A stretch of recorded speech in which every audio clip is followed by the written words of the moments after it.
In Louisiana, a mass shooting in New Orleans leaves 1 dead and 11 injured. In North Dakota, a woman is rescued after texting her employer to take a personal day due to being kidnapped. And an Uber driver shot dead by an 81-year-old man. And Mike has those details. These stories and more coming at you today, Friday, April 19th on Real Life, Real Crime Daily, and I'm Jim Chapman. And I'm Woody Overton. And I'm Mike Agavino. Hey, guys, What's happy up? Friday. Friday. Friday, it's April 19th. Playing my garden. So, April 19th. You planting your garden? I tilled it up last weekend. Wow. You know, you cannot hold. I bought me a really good tiller last year or the year before. You can't hold a tiller. You can't really run a tiller and drink a beer at the same time. They don't. That's some bitch that beats you to death. And trying to, you 4 beers in and you're trying, so you just have to set it when you make a lap. You need one of those things those idiots wear at the games. Yeah, I didn't think about that. Well, I'd be real fucked up. I'd be passed out in the garden by the time. But yeah, I think I'm about a week or two late, but I'm gonna get the plants in, get them going. Yeah, it's about that time. It's that time. Awesome. Yep. So, April 19th? April 19th. Yeah, would have been my 38th anniversary if my first wife hadn't turned out to be a complete bitch. Well, so see, April the 8th, we share that. April the 8th was always going to be my Freedom Day. That's your Freedom Day. Well, that's the day you got out of it. Crazy motherfucker, yeah. God, and I don't know what that date. I should know what that exact day. I know what year it was, but I don't know what exact date I was set free. I left and got me a place down in Spanish Town, like an old crack house, and I had a box spring and a mattress, and I went and bought me a big TV for back then, like a 42-inch that were very expensive, in a recliner. And every day I come in from the state police, I stop at the Spanish Town grocery, get me a 12-pack of beer, and go sit in my chair. I was the happiest motherfucker in the world. You were like, what was it, the jerk, where he's like, all I need is this paddle ball, and that's all I need. The jerk. And this 12-pack of beer. Remember those cans? The guy was shooting with the silencer, and when he was doing the oil service, and the cans were popping, he said, "These cans are exploding." The jerk, Steve Martin people. Go check it out. God, that was great, man. Anyway, I don't know how the fuck we got on that. I don't know how you got there either. But I'm going to watch this weekend the NCAA Gymnastics Championships. You could do that. But I'd tell you something better to watch. Talladega 500, baby. Yeah. I went there for a bachelor party, my bachelor party, and it's the greatest show on earth besides Bourbon Street. The party in the infield. I've never been to Talladega. Oh my God. Nudist thing on Saturday night, all the RVs. I'm talking about best cooking. I mean, hey, the girls show I shouldn't even say all this on it, but it doesn't matter. Everybody that's been knows.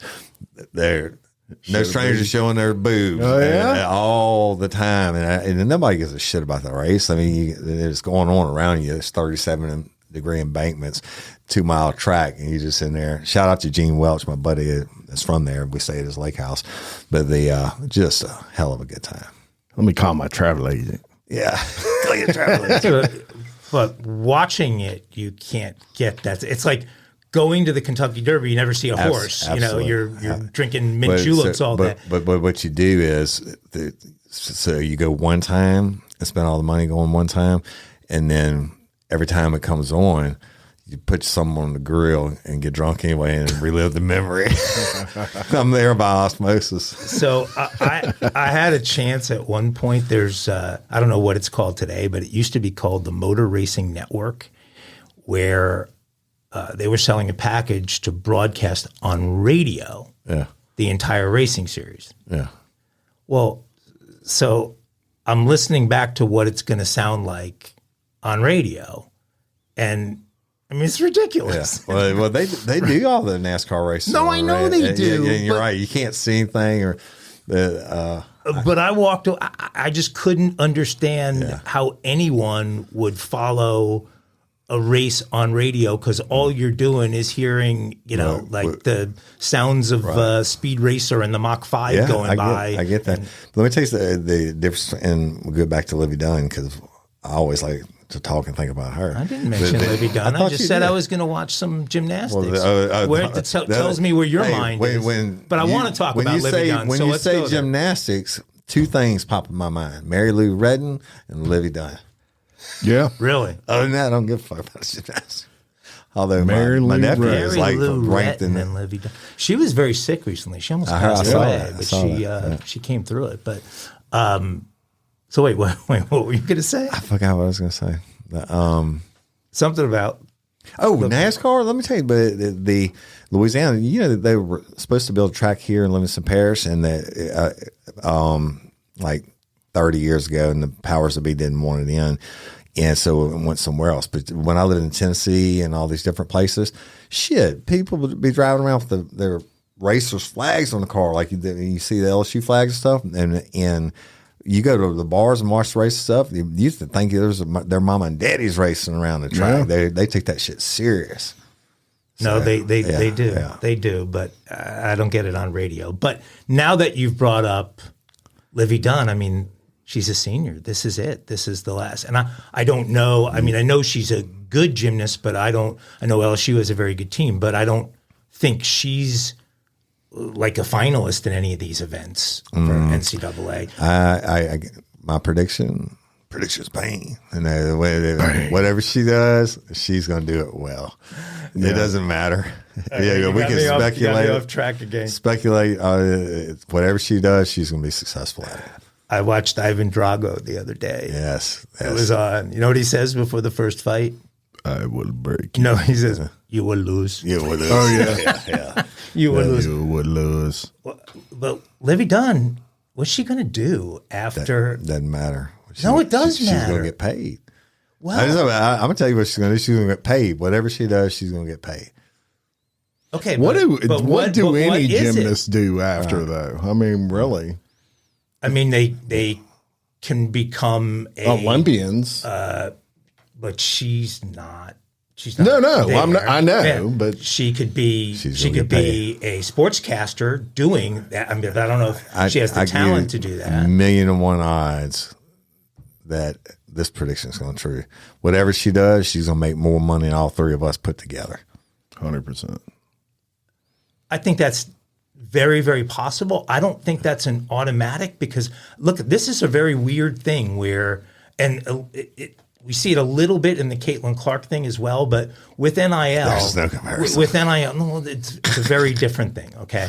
But we see with NIL where these athletes in college can make a lot of money. Yeah. Livy Dunn is sort of very artfully towed the line between being an athlete and a sex symbol and selling her persona, again, towing the line because she's wearing the leotard she wears when she competes as a college athlete, but she knows she's got this million following of young men who are infatuated with her. But where do her talents take her next? Because in a dark view of things, it could be, well, she needs to go from being R-rated to to a stronger R. I don't think she's a runway model. I don't know if I've ever told y'all my rules on how my care level on how other people, how much money they make or what they think of me or whatever. My rules are, if I'm not sleeping with them, I'm not having sexual sleeping. I mean, like we don't share the same bed. I'm not having sexual intercourse with them, and we don't break bread together, or I'm not buying the groceries. I don't give a fuck what they think or what they do. I mean, I don't wish them harm. Right. But what she does after college really doesn't matter to me. Well, it's not going to impact you, but you don't have an interest. So no, so fuck what she does. Okay, well, sorry, we can get right to crime. I just think it's a very interesting thing. And the audience gave us great feedback when we talked about Kim Mulkey a few weeks ago. Yeah. And No, I'm and not saying that your thought process isn't valid to you. It's just not valid. I don't care. No, and I think your rules are good ones. If you're not sleeping or having sex or buying the groceries, whatever, you don't need to give a shit. Right. I just have a natural curiosity because this sort of thing has never happened before, where somebody becomes wealthy in college that way, and now they're going to be out of college, and what does that mean? What? Because let me say this, and I've seen this from other athletes that are in a similar position as Livy Dunn in different sports. Some of them actually went to the NFL, didn't make it for whatever reason. Tommy Hodson stands out in my mind. Tommy Hodson is now a insurance salesman in Baton Rouge. What you have is a name, and that name has value. So sales would be the field to go into, whether it's, I mean, think about Livy Dunn as a realtor or a realtor, as they say. Think about that, though. That's someone that a lot of people would buy a house from just because they bought it from Livy Dunn. You know, her name matters. Plus, she's made millions. Yeah. She could take the money she's already got invested and probably make a good living. But I don't think a traditional sort of, I don't think, look, I don't know her. For all I know, she's got a plan already to have her own real estate agency, but I don't see that. I think it's going to be an interesting question because the environment she's been in, and I'd say the same thing for Caitlin Clark. I mean, she goes to the WNBA. She just signed this contract, and you know the internet's going crazy over how poor the economics are in the WNBA. But that's just the fact of the WNBA. Nobody goes to the games. Nobody watches the games, and there's no economy. But you know, her rookie deal. She's not earning $100,000 in a single year off of her salary. And so you look at that, and Caitlin Clark had one more year of eligibility at Iowa. She could have gone back to Iowa, and in the next 12 months in Iowa, she'd have made a fortune in endorsements, gotten back to the NCAAs again, and who knows what. You know, so you look at her and you go, she could absolutely make more money in the next 12 months staying put where she was, but she's decided to go into the WNBA. And now in the WNBA, but she can still get those endorsements. She's already getting it. She will get most of them. Not what she's got. Nike and everything else came out today. Gatorade, but she's not in Iowa anymore for that. But it's now that she's there. Now that she's there, true crime. She's gonna change. Sorry, we 13 minutes in. I'm sorry. God damn it! No. To be continued. The View, and the Today Show get to do this shit, and we don't. Okay, I'm sorry, but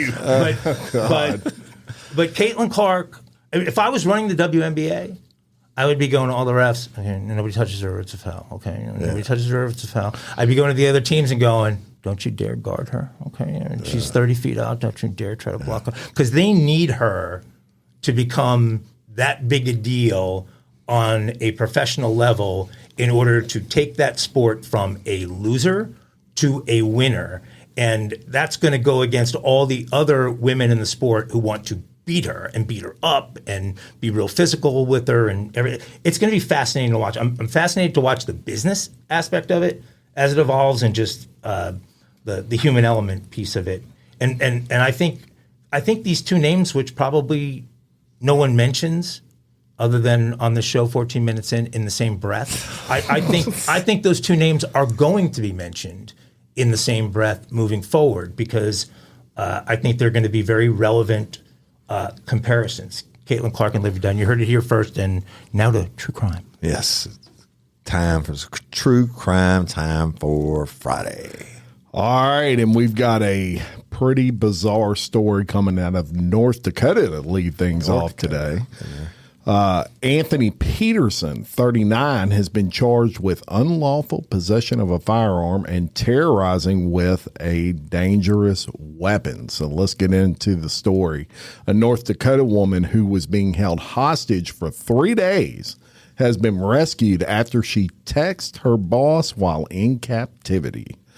Anthony Peterson, as we told you, was arrested. Police responded to a Fargo, North Dakota home after the woman sent her boss a text message claiming she had been kidnapped by her ex-boyfriend and would not be able to come to work. Nice of her. Now, how nice of her. Why would she text 911 that? You're right. Well, she wanted to make sure, I guess, that she got paid for her day off or whatever. But her employer promptly notified authorities, who then dispatched officers to the scene.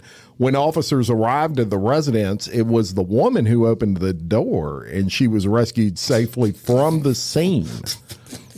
The woman, whose name and age have not been released, told police that Peterson had held her hostage at gunpoint in her home and did not let her leave the residence since Friday.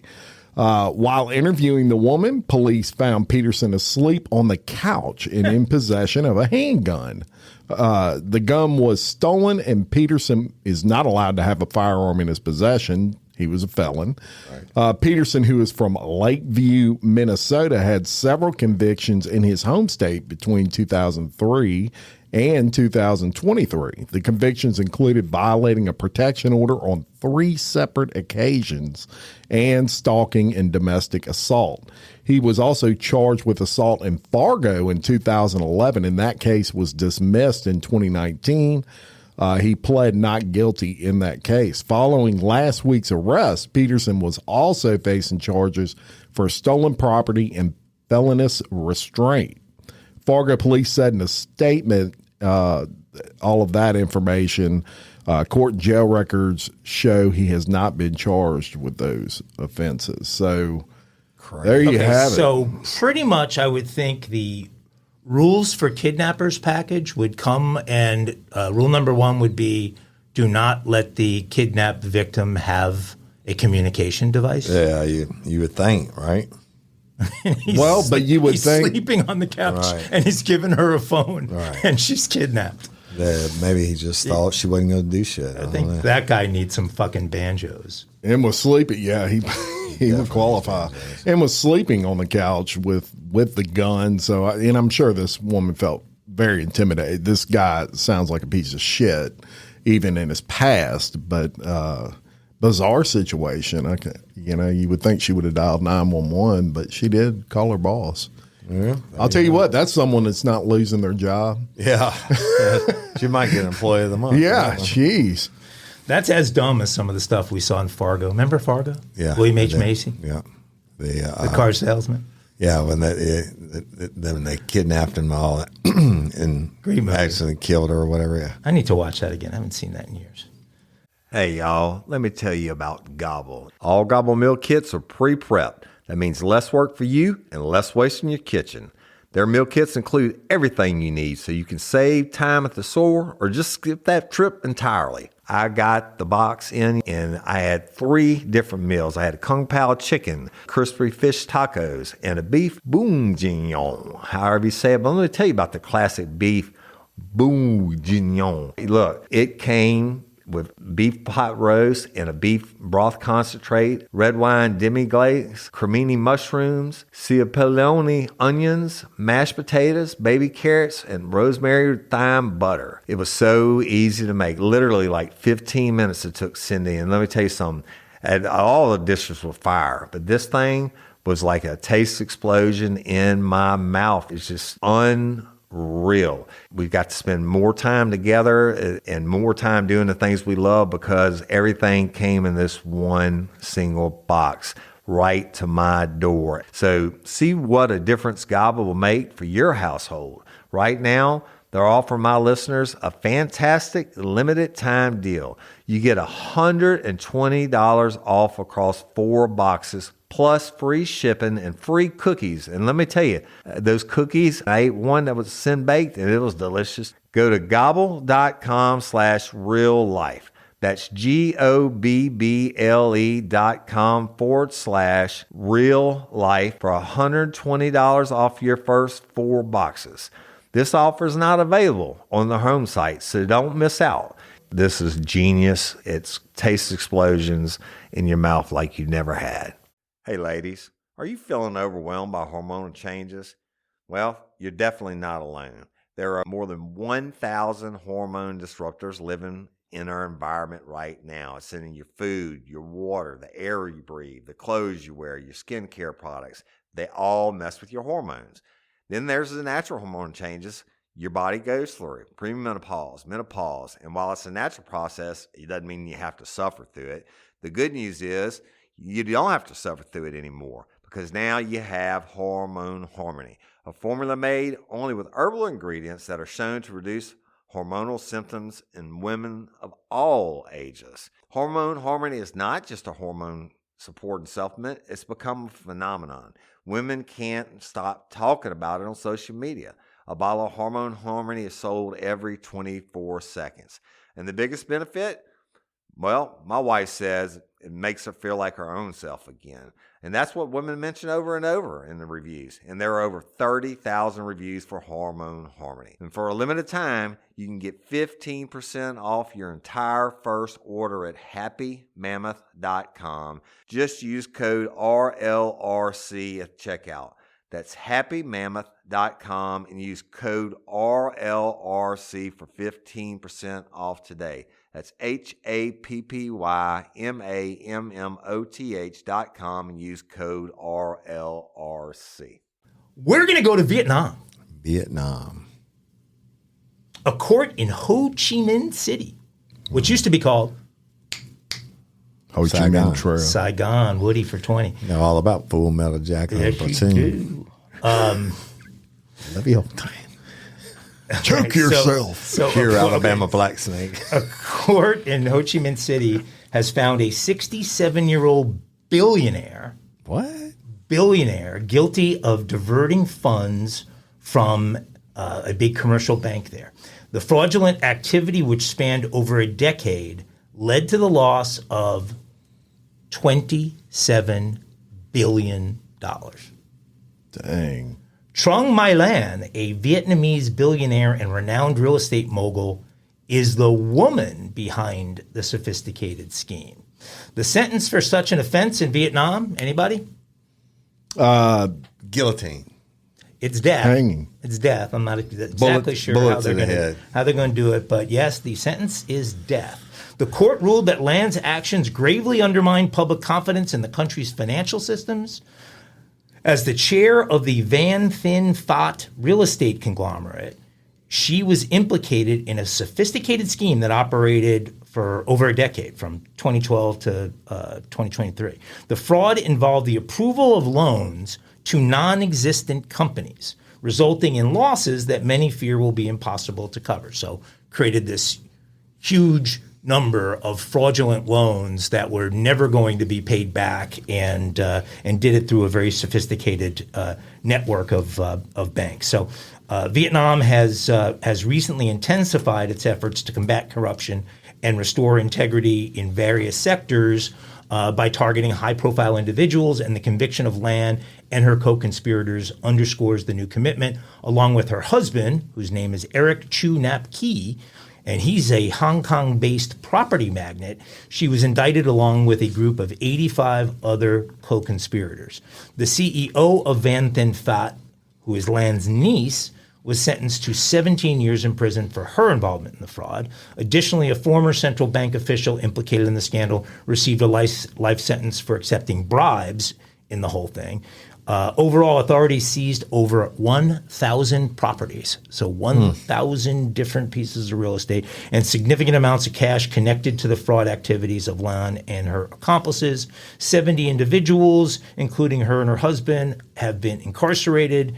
Evidence presented during the trial demonstrated how Lan abused her influence over the Saigon Joint Stock Commercial Bank by funneling funds to shell corporations in Vietnam, Hong Kong, and Singapore. The misuse of funds not only personally enriched Lan, but also destabilized the entire banking industry in Vietnam. Despite claims from her defense that Lan only held a minority stake in the bank and had no official banking role, testimony from major shareholders revealed that she effectively controlled over 90% of the bank through proxy. So swing and a miss. This established her as the de facto owner. Her defense, which argued her limited understanding of legal and banking operations, failed to sway the court's stringent verdict. The complexity and magnitude of her fraudulent activities exceeded previous financial scandals in Vietnam, attracting considerable domestic and international attention. It is the largest fraud scheme ever in the history of Vietnam. The trial underscores the ongoing challenges faced by Vietnam in its fight against corruption within elite circles. Well, putting her to death and probably letting the whole country watch as it's done should be a significant deterrent. We should be able to get that on pay-per-view. Maybe. I'll tell you what, back in the day, that was the thing. These public executions were something that was common.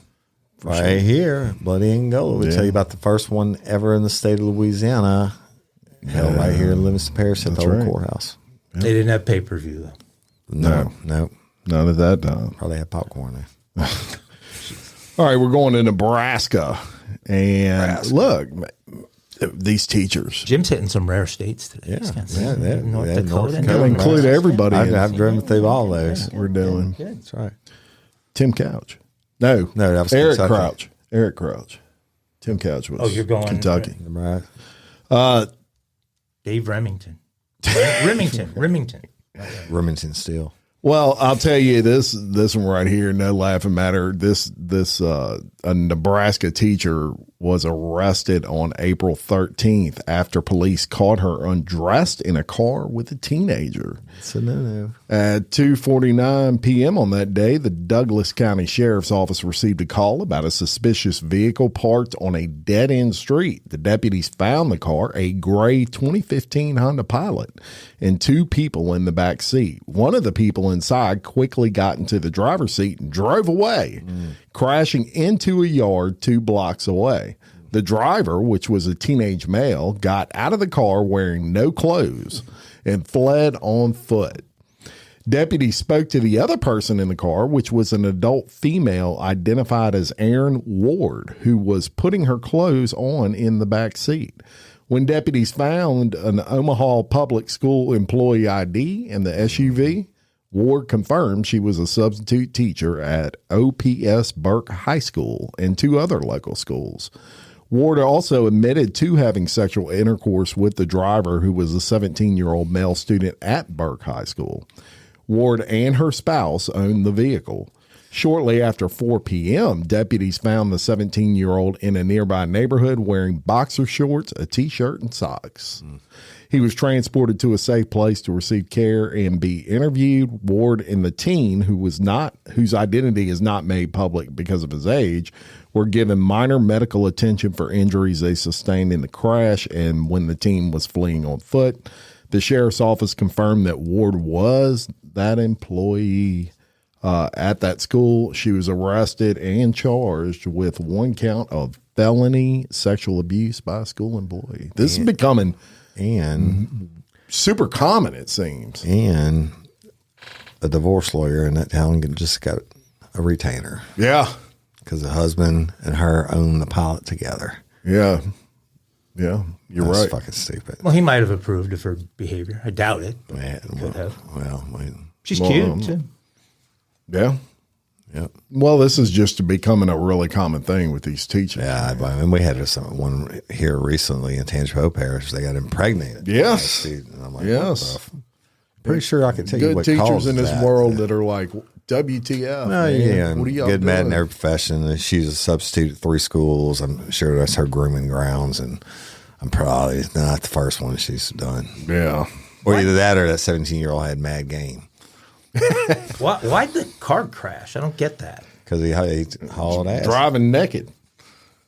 Is that harder? It is, he's trying actually. to get away from the police. It's more difficult. With the police chasing him? Every time I turn the steering wheel, I hit myself in the ding and ding. you haul ass, and then they're not just going to let you get away.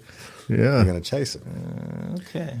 He wasn't a highly trained professional. Yeah, he might have only been driving. He probably only had a permit or something. Yeah. He permitted her. Well, you guys remember that sweet couple that operated the Colorado Springs Green Funeral Home and improperly stored 190 decaying corpses? We not only do we remember, we feel quite confident you're going to tell us all about it again. Well, I'm going to tell you something else about them. All right. They're facing new charges, additional charges. Oh, there you go. John Halford, 44, and Carrie Halford, 47, are being accused of spending nearly $900,000 in COVID-19 relief funds on personal expenses. The Halfords each face 13 counts of wire fraud and 2 counts of conspiracy to commit wire fraud in connection with the alleged scheme, according to the U.S. Attorney's Office in the District of Colorado. John and Carrie are set to be arraigned, actually, as we are listening to this today. The owners of Return to Nature Funeral Home are accused of using $882,300 in pandemic relief loans for personal items. In case you've forgotten, the U.S. government provided billions in what were called PPE loans. Yeah, not to me. And the purpose of those loans was to assist businesses that were retaining employees through the pandemic, that were holding on to people that they wouldn't otherwise have held on because business was bad, right? Well, business was bad in most sectors, but can you think of one where business wasn't bad during the pandemic? Death. Yeah. So shout out Parish Forensic, Louisiana Funeral Services, Roy and the Two Christians. So I can think of few industries whose business grew during the pandemic, but a real life, real crime daily I-team investigation uncovered that at least one industry did thrive during the pandemic: funeral services. In fact, the I-team caught up with Kristen and Kristen of Louisiana Funeral Services and Pet Crematory, who said, quote, "We both got boob jobs and Porsches during the pandemic."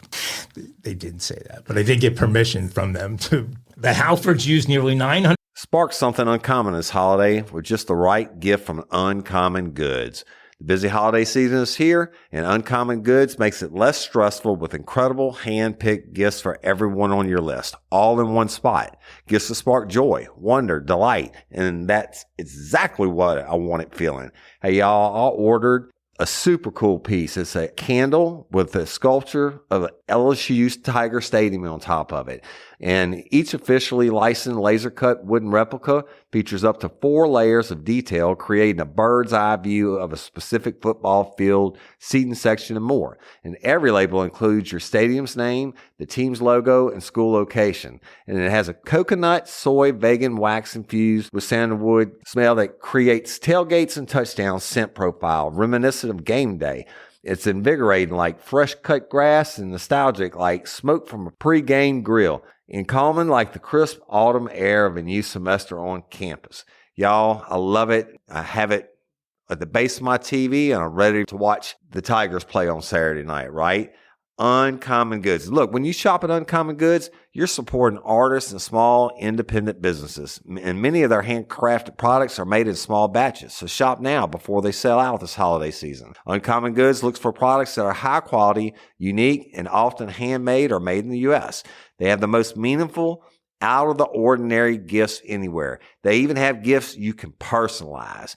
From holiday hosts and hostess gift to the coolest finds for kids, to hits for everyone from the book lovers to diehard sports fans. Uncommon Goods has something for everyone, not the same old selections you can just find anywhere. And with every purchase you make at Uncommon Goods, they give $1 to a nonprofit partner of your choice. They've donated more than $3 million to date. So to get 15% off your next gift, go to uncommongoods.com/RLRC. That's uncommongoods.com/RLRC for 15% off. Don't miss out on this limited time offer. Uncommon Goods, we're all out of the ordinary. $100,000 they got from taxpayers on new vehicles, multiple vacations, entertainment, dining, tuition for a minor child, cryptocurrency, a cosmetic medical procedure, it might have been boob job, jewelry, and merchandise from Amazon, according to the indictment. From on or about March 30th, 2020 through about October 20th of 2021, the Halfords worked together to prepare and submit loan documentation which contained materially false representations.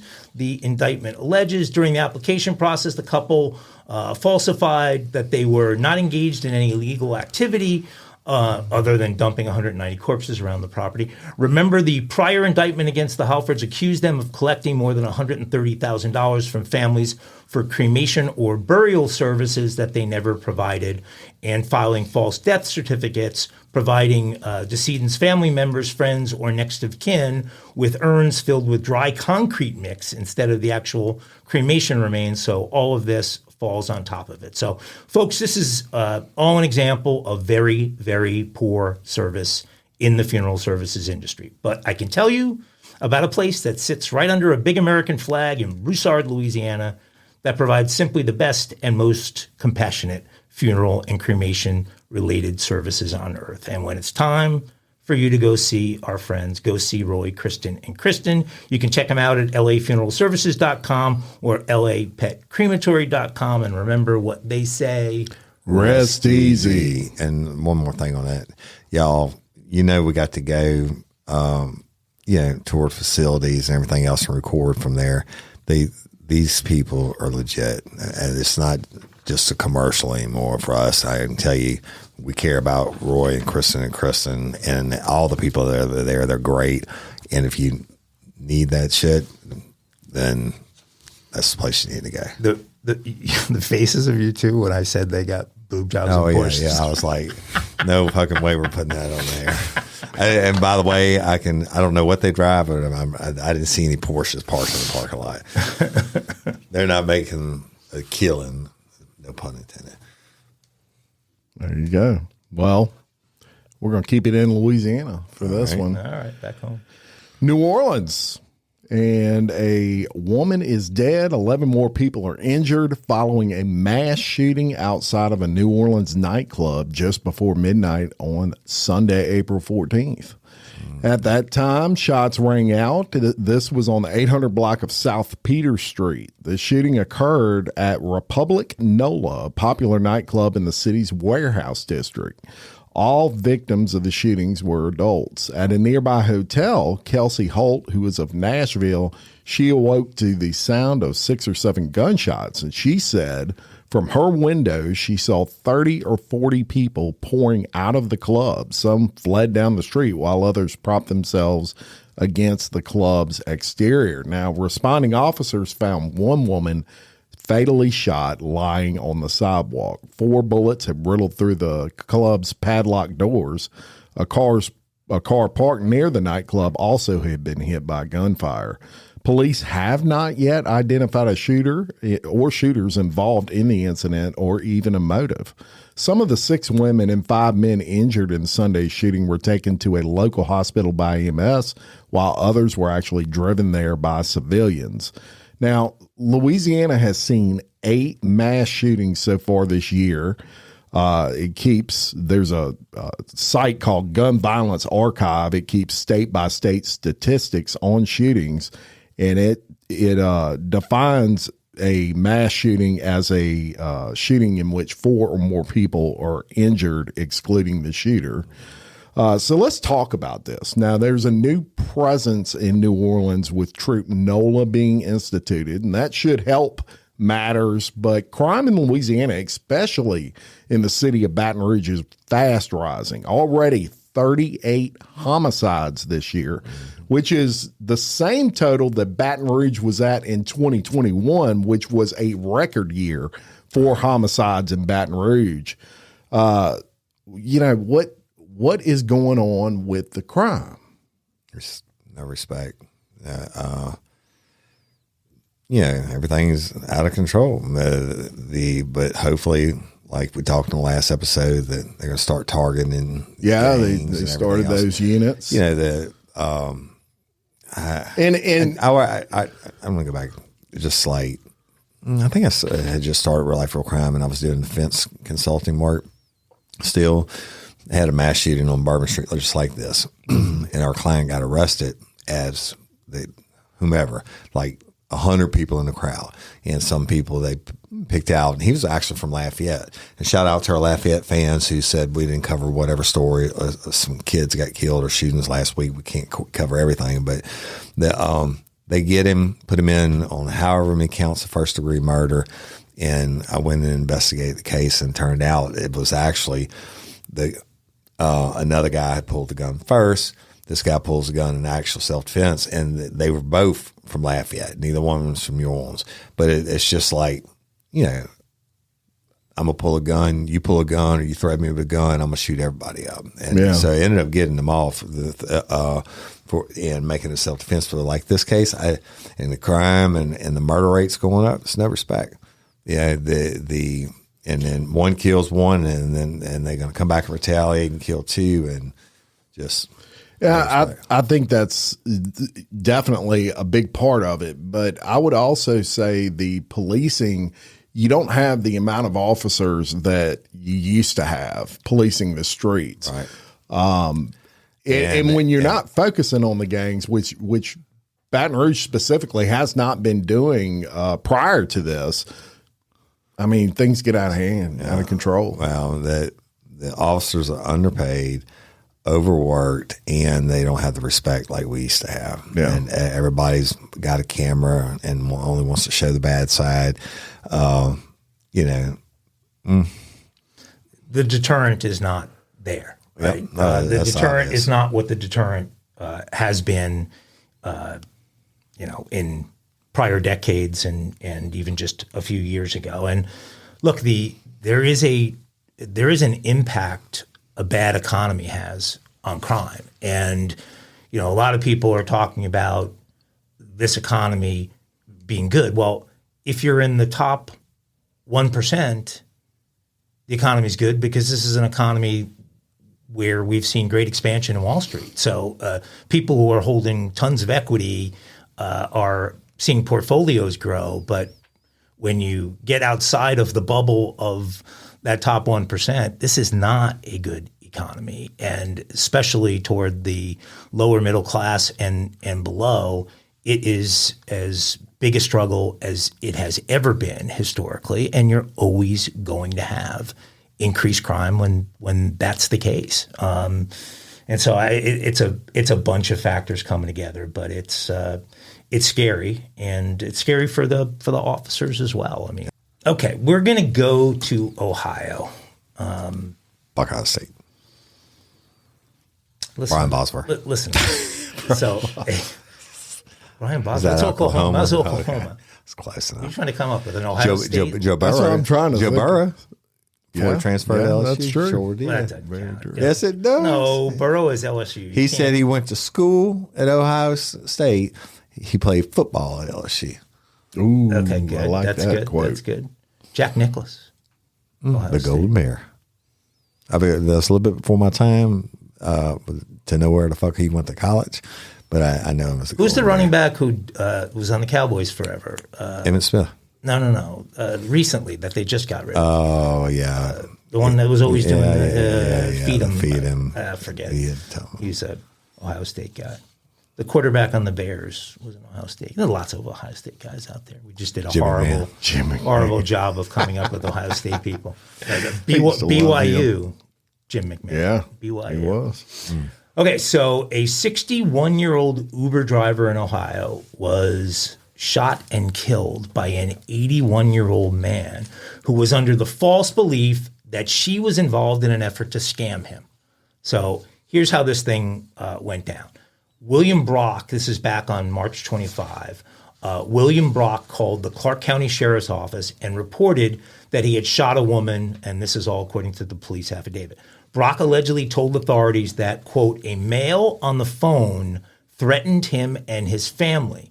And when Lolitha Hall, an Uber driver, arrived at his home, Brock thought she was going to harm him. However, upon investigation, the authorities determined that Hall was not associated with the male on the phone, nor was she a threat to Brock.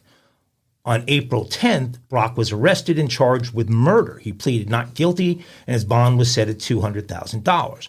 Hall, who was shot several times, was transported to a local hospital where she died from her injuries. When the authorities arrived at Brock's home, which is in a town called South Charleston, Ohio, they found Hall suffering from multiple gunshot wounds, and Hall was unarmed when Brock shot her.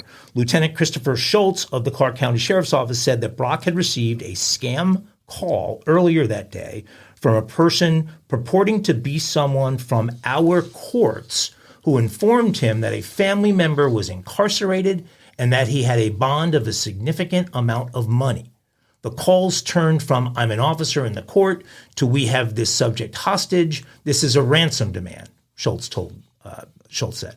According to NBC News, an Uber was then requested by the scam caller or someone associated with the scam caller using the Uber app, which sent Hall to Brock's home. So it's like the scammer was attempting to use Uber to get the money from this guy Brock, but without the Uber driver knowing that they were a part of this scam. So when she arrived at Brock's home, he confronted her, asking her who she was working with. He then took her cell phone away from her and blocked her from exiting, and then somehow things escalated and he allegedly shot her 3 times. And only after the 3rd time did he actually call 911. So an Uber spokesperson said, "This is a horrific tragedy and our hearts continue to be with Lolita's loved ones as they grieve. We have been in contact with law enforcement and remain committed to supporting the investigation." Hall was a Columbus, Ohio native. She's survived by her 33-year-old son, Mario. What a stupid, tragic way to go. I saw a photo online this morning that had the guy actually holding the pistol and the victim standing Old school there. 6-shooter. Yeah. Yeah. I mean, So I imagine they have the whole thing. It's horrible. Yeah, it really is. awful. But you know what's not awful that's coming up? What's that? Awkward transition here. Mother's Day. Yeah. You Love on your calendar, because you do celebrate that one. I will absolutely take care of my mother on Mother's Day. Okay. Well, You know, go ahead. my mama likes dewberries, and I would take her out on the property, and if they're ripe enough, we'll pick dewberries. Mike doesn't know what dewberries are. Dewberries? Yeah, that's a southern thing. They're kind of like blackberries, but they grow in briar patches, and they're really sweet. And you put them in a glass of milk with some sugar, or in a cobbler or whatever. Or I would take my mom. Is there something else they call them besides dewberries? Dewberries. They're dewberries. They look like blackberries, but they're a whole lot sweeter. Yeah, that's bad branding, though. You know, Blacker the berries? I didn't make it up. Dewberries. They should have come up with something different. I'm But sure this been around for hundreds of years, Mike, before they were thinking about branding. okay, well, look, last time we were trying to come up with good gifts for Valentine's Day and a way to get you guys good deal opportunities for Valentine's Day. Fuck and Valentine's Day. that kind of, in all honesty, fell on its face.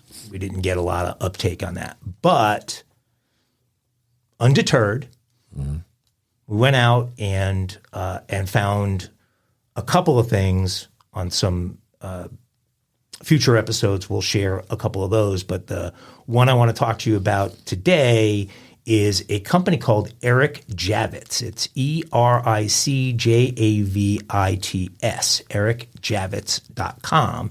And this guy Javits is a designer who designs hats and bags that are really elegant, luxury items. They are normally incredibly expensive and found in, the Neiman Marcus, Saks, Nordstrom, Rodeo Drive, Bergdorf, Goodman, those kinds of stores. If you're like me, I hate the hat my wife wears in the sun. She has this sun hat that she has had for years that's just awful. I tell her every time she wears it. So this is not going to be a shock. So now break out your wallet. So I'm happy to break out my wallet with the help of the discount that Eric Javits is offering our listeners. But if you go to the site, and again, it's ERICJAVITS, ericjavits.com. We'll put something in the show notes. You will see just some incredible, it's mostly hats, but they do other stuff related to beach, bags, and things like that. But their hats are incredible. They've got this patented process called squishy that is a material that allows hats to pack easily without losing their shape or style, so they bounce right back after you pack them. These things are gorgeous visors and other hats, and with our code RLRC, you'll get a 20% discount from whatever the price is. So if you find a hat you like, or your husband, boyfriend, significant other finds a hat they like for you at that's already been discounted, that's okay. You get an extra 20% on top of that discount, and so these hats that may normally be out of reach, hey y'all, may be in I know reach. you're tired of listening to Mike Agravina talk, and so I'm going to interrupt to say this: he's not full of shit on this one. I actually we looked this up. He showed it to me ahead of time. It's really cool, and one of the chick flicks I never watched, Sex and the City, that Samantha on there, Kim Cattrall, yeah, right, and wore it. Model, runway models have worn it. They last. Look, they are, they would normally be considered a little bit pricey, but like Mike said, whatever discount they have on the sites, you get another 20% off of code RRC. And look, they got some fine ass shit. They got some, the one on there, you can go look at it and see. I wouldn't be caught dead with somebody wearing it, and it costs way tons of money. And I told Mike that person has more money in sense, but the rest of them, I'm down with them. And I think it's a cool product. And they have sun protection and UV protection in the hats and all that kind of stuff. You want to be styling or profiling at the beach this summer and the pool season this summer. Woo! Look, it's a chance to get into a really high-end item at a great price point. So check it out, ericjavits.com. ericjavits.com, code RLR. So is it a code or they just put a slash, y'all? No, it's all, you have to put the promo code There RLRC you go. in at checkout. Yep. Check it out. Check it out. Let us know what you think. They stole what? What they steal, Jim Chapman? Well, you ever had someone steal your mail? If I did, I didn't know about it. I've had suspicions someone stole my mail. I don't have. Used to have pounds of weed shipped to me by UPS, and sometimes the box wouldn't show up. Does that count? Yes. That would count. Pounds of weed would be just kidding, y'all. Well, I'm gonna tell you about a 63-year-old Floridian, and he had a problem. He suspected his mail was getting stolen, so he came up with, kind of hatched a plan to try to catch the people. His name was Nicholas Dibble, and this guy suspected that mail was swiped in retaliation by his neighbors, who were upset that he had called police about criminal activities in his Bradenton neighborhood. So Dibble referred to the drug dealer across the street as his across the street neighbor, right, and a woman who runs a house of prostitution as his next door neighbor. House of prostitution. That sounds like a great business. Dibble has lived in the neighborhood for 25 years, and he added that he worked nearly 40 years as a meat cutter for the Publix supermarket chain. Yeah. Now, in what must have seemed as a brilliant idea at the time, Dibble places a mousetrap inside of that mailbox, and he raises the flag. Now, obviously, the goal there is to catch someone stealing the mail. So Dibble, he thought about his mail carrier, and he's like, I need to make this lady aware of my plan so that nothing happens. And it didn't go exactly as planned. Cynthia Smith, who is this 37-year-old postal worker, she came a different route in time on that particular day than she normally comes. When she reached into the mailbox to get that outgoing mail, her hand slammed into the mousetrap. Smith, who suffered pain and throbbing in her hand, told police that her hand had just recently been broken. Really? That's bad timing. Stick your hand in the mousetrap. When police arrived at Dibble's residence, he was in danger of being arrested for battery. But Dibble said the sweet woman did not want to file charges against me. Asked about the execution of the mousetrap, Riddle said, well, it caught the wrong person. No doubt. No doubt. Now, while not facing criminal charges, Dibble's mousetrap stunt resulted in a swift sanction from the U.S. Postal Service, and employees are no longer able to deliver mail to his residence. They cut him off. Wow. Well, I tell you what, my parents would have a heart attack. I mean, first of all, email, is email. Everybody has it now, right? But every time I go over there, I check their mailbox, and they got a big ass mailbox. That's some bitches filled to the top. I'm like, who gets this much mail? And it's all junk, right? Yeah, 99% of it. But mice traps. Boy, I had a problem recently.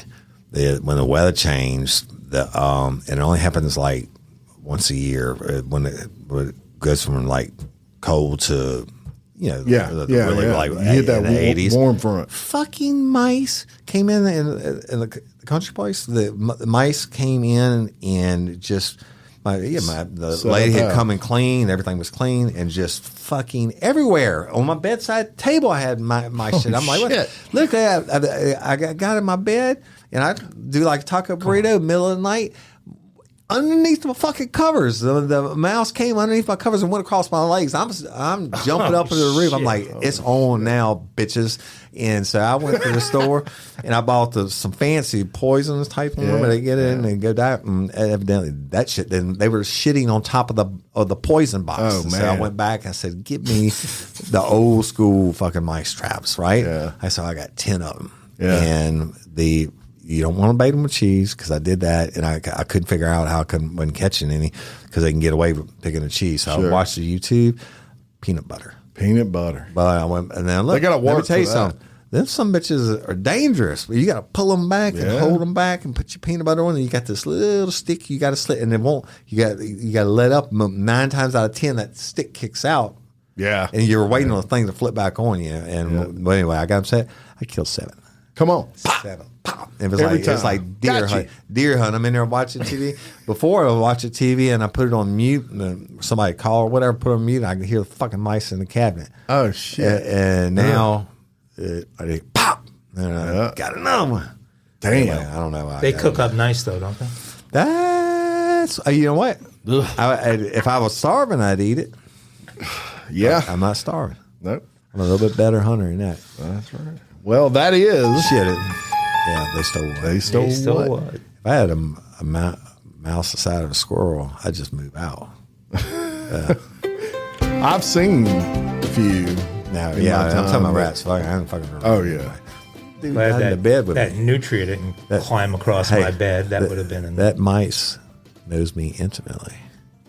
Really? It's seen my junk. Holy smokes. Might be why it's still and hanging eating my out. food. That's the only reason I'm talking about it. Yeah. Remember I told you my rules? Yeah. I'm feeding it. It's been in my bed. Yeah. See me new. Good point. Very good point. What happened to the other 3 if there were 10? I mean, you scared the shit out Oh, of no. 3 went pack. I'll get back today. I bet you there'll be a bunch more because I put Skippy peanut butter on them motherfuckers. I can't stand it. God. Okay. We got a dummy. We unfortunately got a dummy who's not around to talk about it anymore. But we're going to Myrtle Beach, South Carolina. Myrtle Beach. Pretty where area. Kenny Powers. A man attempted to, that's right, Kenny Powers did go to Myrtle. A man attempted to descend the exterior of a hotel called the Myrtle Beach Hotel. And he did this after gunfire erupted in the hotel. And he ended up falling to his death. Nothing clears a room like a little gunfire. Jorge Orellana, age 27, died that morning from massive trauma to his upper body, according to Chief Deputy Coroner Tamara Willard. Orellana was from Hendersonville, North Carolina, about a 5-hour drive from Myrtle. The Myrtle PD said that officers responded to reports of a disturbance on the 6th floor of the Hotel Blue. This was around 1:30 on Sunday. Hello, buddy. What's that? My man's dead. I'm sorry. So I mean, you're right. Jorge's dead. Okay, well, he just took his hat off. Move that flag to half-mast, please. Police said several shots were fired inside the hotel room following a disturbance, but fortunately no one was injured. Police said that the participants of the disturbance tried to leave the hotel room, and one of the males exited through the balcony and was seen attempting to climb down the rear of the building. The 3-star Seaside Hotel, well, I bet it's a 2-star. I bet it's a 2-star now. What was the name? The Blue, what did I say? Hotel Blue. Hotel Blue. Because it owed money.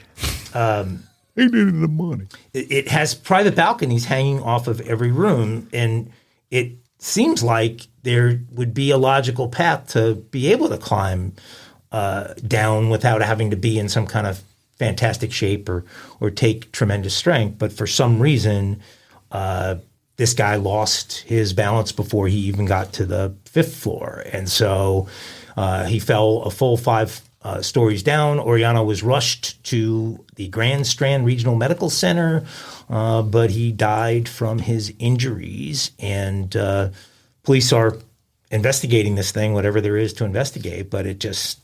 Was he the shooter? No, he was in this room. He's running from the It's shooter. a bizarre thing where some argument started, but they're not even saying who it was between, other than it wasn't him. He was just running away from it, and he decided to run by going outside. Then you are really disrespecting him because you have him as a dumb criminal. He's just a victim. Well, he has a rap sheet. So, Sorry for laughing, Jorge. but Jorge has left us after a 5-story fall. Thought maybe he was a shooter. Dumb criminal. Not him, Jorge. Dumb criminal or a really bad climber, or both. Yes. All right. That brings us to the end of another episode. Another episode. It's kind of a unique episode. We had a It little was. bit of everything. A little bit of difference in there. And we love and appreciate each and every one of y'all. Please continue to like and share and all that good podcaster shit, right? Yeah, and Livy, as an honorary aglet, you can reach out if you want some counseling on what's in front of you and how to navigate through all this stuff. I'd be happy to help. Now you're being sexist. Why didn't you offer the same thing to Mark? Yeah. Oh, I'm already working with Caitlin. All right. Yeah, well, good Actually, for you. truth be known, I'm a bigger Caitlin fan than I am a Really? Livy fan. Sorry. Okay. All right. Until next time, I'm Jim Chapman, I'm Woody Overton. And I'm Mike Agavino. your host of Real Life Real Crime Daily. Peace. Aglets.